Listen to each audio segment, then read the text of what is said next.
বন্ধুরা, আজ আমরা আসলাম ভোলা বকফোড়া দেখার জন্য। ভোলা বকফোড়া থেকে আপনাদেরকে স্বাগতম। অসাধারণ সুন্দর প্রাণের শহর ভোলার পৌর ভবনের পুকুরটির রাতের সৌন্দর্য অতুলনীয়। পুকুরটি থেকে পৌর ভবনের দিকে তাকালে সাদা রঙের পৌর ভবনের চমৎকার স্থাপত্য শৈলী, নান্দনিক পরিবেশ এখানে আসা দর্শনার্থীদের চোখ জুড়িয়ে যায়।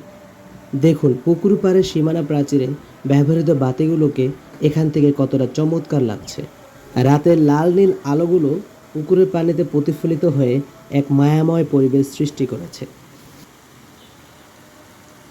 পুকুরের মাঝখানে স্থাপিত ধাতব বকগুলো এবং চলন্ত পানির ফোয়ারা পুকুরের সৌন্দর্যকে বহুগুণ বাড়িয়ে দিয়েছে। এ যেন কোনো এক স্বপ্নের রাজ্য। সাদা গম্বুজের উপর আলোর প্রতিফলন এখানে ঘুরতে আসা দর্শনার্থীদের কাছে স্থানটিকে মোহনীয় রূপে ফুটিয়ে তুলেছে। আলো ঝলমলে রাতের ফুটপাত ধরে ঘুরতে আসা দর্শনার্থীরা হাঁটছেন আর সৌন্দর্য উপভোগ করছেন। পুকুর পাড় থেকে জেলা পরিষদ এবং মুক্তিযুদ্ধ সংগ্রহশালার সামনের পানির ফোয়ারা পুকুর পাড় থেকে বেশ সুন্দর লাগছে।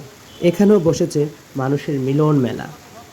বন্ধুরা, আশা করি ভিডিওটি আপনার ভালো লেগেছে। ভিডিওটি ভালো লাগলে লাইক কমেন্ট শেয়ার করে পাশেই থাকুন আর ফলো বাটনটি টিপে দিন।